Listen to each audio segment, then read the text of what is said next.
If you're clicking on this video, odds are you've seen one of these three people on your feed at some point, either driving a crazy car, living in some crazy penthouse, off of what they call freelance brand scaling. You're sitting there thinking to yourself, what is freelance brand scaling? And obviously, how do I get started? Because it doesn't look like that much work and I want to be driving a Lamborghini. So in today's video, I'm going to be breaking down what freelance brand scaling is and how you can get started today. If you guys are new to the channel, my name is Raspy. I do paid ads for clothing brands, freelance brand scaling, whatever you want to call it. That's the first thing I'm about to bring up, but yeah, I've made a fuck ton of money.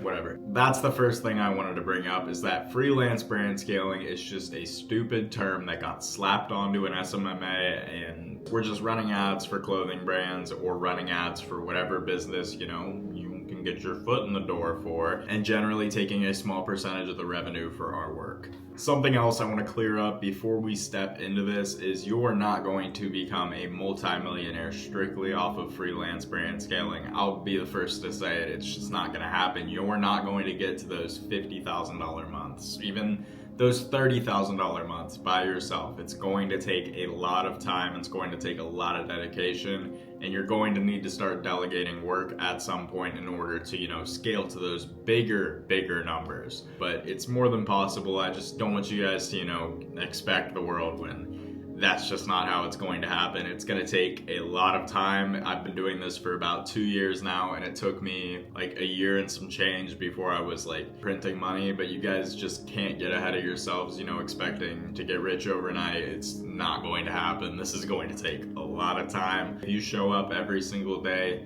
you'll get lucky one of these days, and you essentially will become rich overnight to the naked eye, but you put in hours and hours and hours. Just don't fall victim to these crazy cars and penthouses and stuff trying to shovel you into some sort of community or mentorship or coaching program. I have nothing against coaching, and at that, I would love to be a high-level coach myself, but coaching needs to make sense for you specifically. Taking your money when you have no idea what you're doing and just coaching you through the beginning steps is ridiculous. The mentorship programs are what's scaling these people beyond, $30,000 a month, $40,000 a month, $50,000 a month. I'm sorry for rambling a little bit. Let's jump into what freelance brand scaling really is, what it looks like, how you can get started and, start printing some money for yourself. The biggest misconception with the title freelance brand scaling is that it's specifically for clothing brands, and while the title freelance brand scaling is, all it is a social media marketing agency, and you can run ads for any business. You can drive additional leads through the door for a cupcake shop, a boutique, a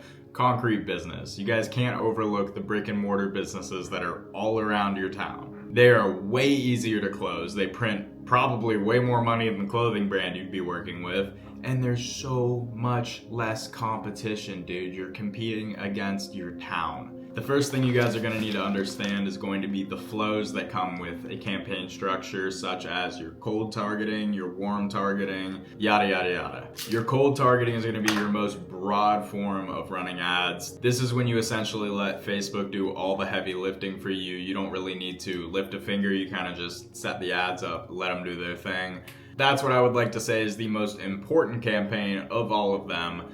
Say this clothing brand or brick and mortar business, though, is already driving some sales through the door. They're already driving some traffic onto the site. This is when you can also step in and open up a retargeting campaign where you're retargeting those people that have been on the Instagram, been on the website, whatever it is. You can start to retarget them with the ads and, have some ads that are specifically curated towards retargeting. You could retarget with some discounts, a free shipping, whatever it may be. Get creative with it, but we retarget those leads. Those are the two campaigns that need to be run in order for this ship to be successful. Primarily the cold campaign, as that's going to do all the heavy lifting for your retargeting campaign. If that makes sense, let's jump on the computer so that way I can give you guys a bit of a walkthrough of how to set these campaigns up, what they look like. This isn't going to be the full meat of the whatever, but this will give you a little bit of an idea. There's plenty of videos on YouTube that explain these more in depth. I have some, plenty of other people have them. Just do some research, but here's how you set them up, and here's what it looks like when you get into the ads manager.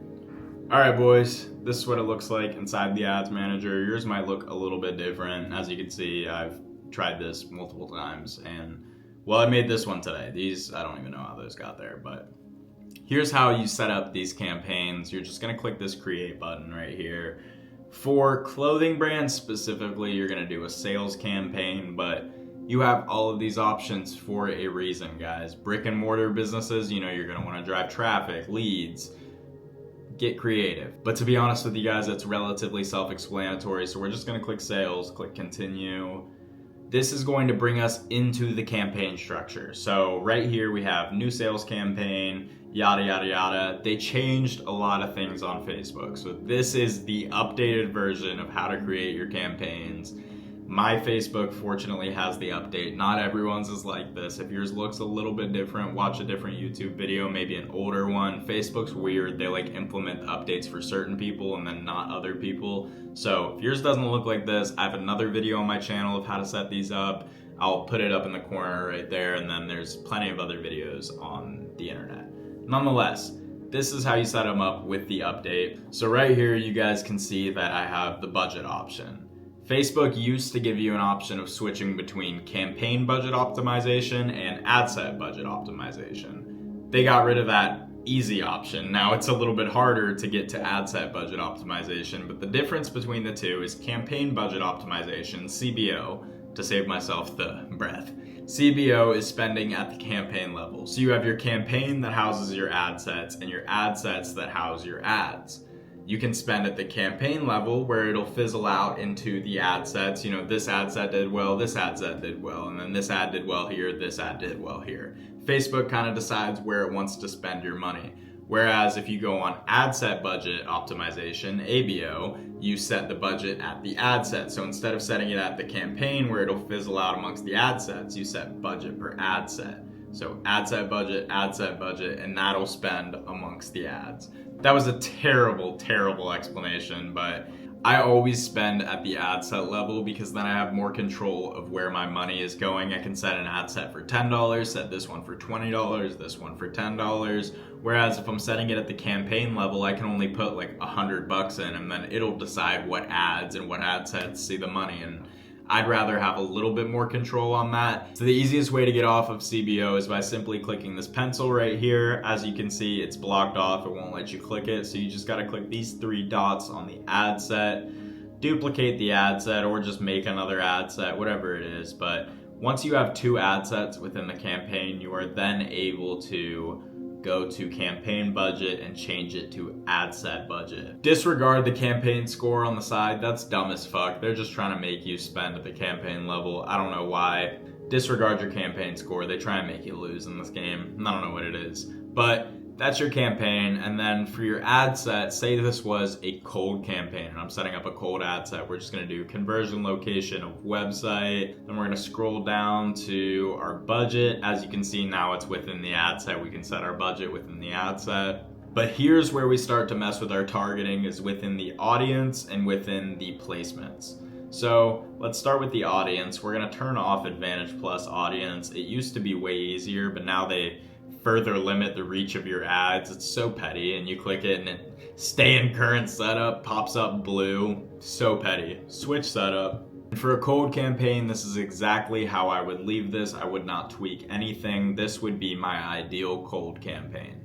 Scrolling down to placements, we're gonna click show more settings. We're gonna go to platforms. For the clothing brands that I work with, it doesn't make sense to, go on Facebook, go on Audience Network and Messenger.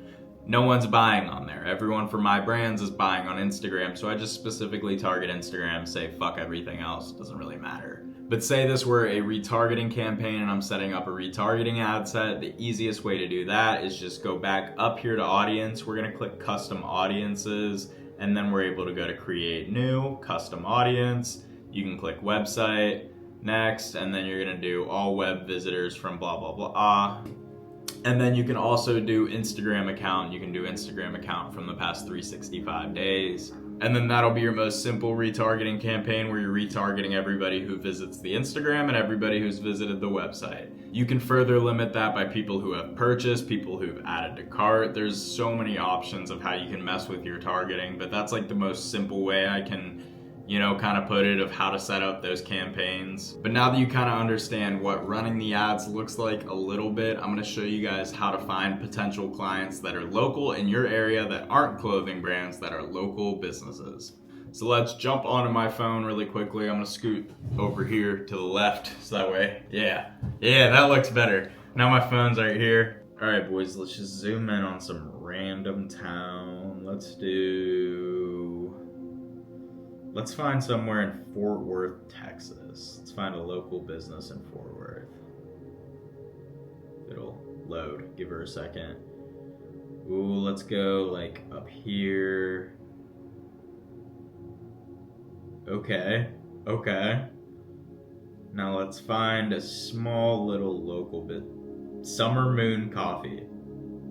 Cute. Little coffee boutique. Perfect, dude. Let's go check out their website.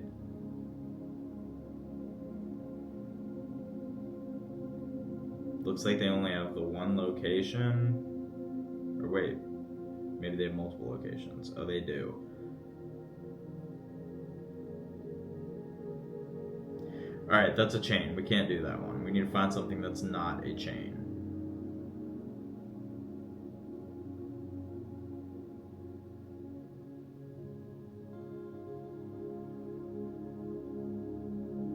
Ooh, the Bowden Events and Weddings. Perfect. You guys could easily drive leads for this company. Let's see what their website looks like. Perfect, boys. You guys can easily beat this website. What I would do would be, I'd run a full audit of the website, pick out everything that you see on there that just doesn't look good. But I'd give them a ring, I'd ask to speak to whoever the owner is, and I'd say that I'd love to pitch them this offer about, bringing in more leads, yada, yada, yada, and try and set up some sort of in-person meeting where you can just go in, show up to the location, meet them, present yourself well, shake their hand. And that obviously isn't the best representation, but I just wanted to show you guys how easy it is to find local businesses around you that, you could drive extra leads through the door. If you take $1,000 a month retainer from each one of these clients and you get about 10 of them, you're sitting at about 10 grand a month, and that puts you in like the top 5% of the United States population. So it's definitely a plausible career, and I hope that cleared up a lot of the confusion about what this business model is, if it's still possible, if it's oversaturated, can I still get in? Clothing brands? No, you can't. It's oversaturated, that ship sailed. You could try, but good luck. Local businesses? You're ahead of the curve, my boy. Step in there right now, beat everybody else in your town there, get yourself a supercar, sell a course on it. I don't know, do something. I love you boys so much. Thank you guys for watching this video. Also, if any of you guys are ready to take that next step with freelance brand scaling and maybe don't have all the money in the world to invest, I have a Discord community. It's the top link in the description. It's $10 a month, dude. It's the cheapest community out there. I try and help you guys as much as I can, but I don't want to force it on you. I don't want to sit here and try and sell it to you. If that's something you'd be interested in, you don't have to watch any videos. You can just click the link and read the reviews, and then if you want to join, it walks you through how to join. But I appreciate you boys so much. Thank you all. If you made it this far in the video, comment pickles again. I did that last time, so if you made it this far, comment pickles. Also, I appreciate you, dude. You got this. I believe in you. Thank you, boys. I will see you in the Discord. Deuces, fucker. Peace.